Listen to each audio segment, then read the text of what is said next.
লাখ টাকার ফোন পাওয়া যাচ্ছে মাত্র 25,000 টাকায়। কি কথাটা শুনে অবাক লাগছে? অবাক লাগার মতোই বলছিলাম সনি এক্সপিরিয়া 5 মার্ক 3 কথা।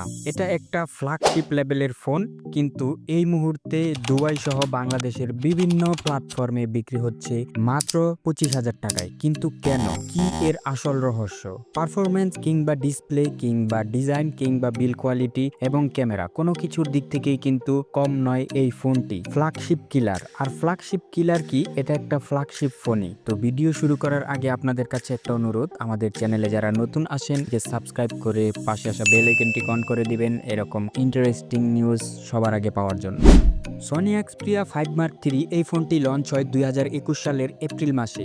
ফোনটির স্পেসিফিকেশন হচ্ছে 6.1 ইঞ্চির একটা OLED display, 120 hertz refresh rate, resolution 1080p by 2520 pixel. ফোনটিতে flagship processor Qualcomm Snapdragon 888 5 gen 5 ন্যানোমিটারের একটা প্রসেসর ব্যবহার করা হয়েছে, যেটা একটা অক্টাকোর প্রসেসর। জিপিইউ হিসেবে ব্যবহার করা হচ্ছে অ্যাড্রিনো 660।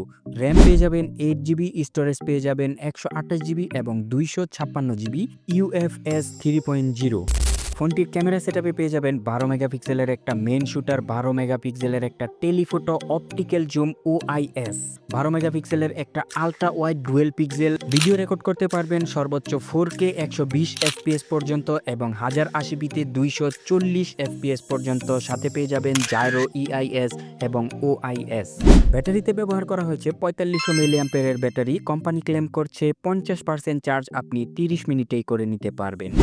কিন্তু ঠিক কী কারণে এত কমে বিক্রি করা হচ্ছে চলুন জেনে নিই। স্টক ক্লিয়ারেন্স বা পুরনো মডেল। এক্সপিরিয়া সিরিজের ফোনগুলো খুব কম সংখ্যক দেশেই কিন্তু জনপ্রিয়, তাই অনেক সময় বিক্রি না হওয়া ফোনগুলো পুরনো স্টকের দাম অনেক কমিয়ে দেওয়া হয়। 2021 সালে মুক্তি পাওয়া এই ফোনটি এখন পুরনো হয়ে গেছে, তাই অনেক রিটেইলাররা খুব কম দামে বিক্রি করে দিচ্ছে।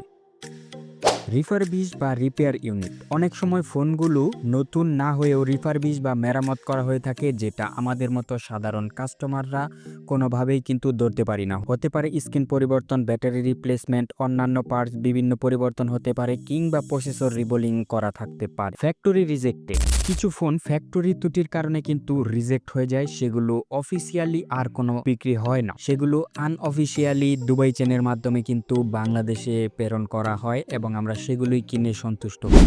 গ্রে মার্কেট বা আনঅফিসিয়াল বাজারে এসব ফোন কম দামেই বিক্রি করা হয়, তাই কেনার আগে অবশ্যই সবকিছু সকল সেটিং চেক করে নেওয়াই ভালো। চুরি হওয়া ফোন। কিছু কিছু ফোন আছে যেগুলো চুরি হয়ে যায় বা অবৈধ পথে অন্যান্য দেশ থেকে আমাদের দেশে আনা হয়, সেগুলোকে কিন্তু আমরা পারচেস করে থাকি। লোকাল ওয়ারেন্টি ও সফটওয়্যার ইস্যু।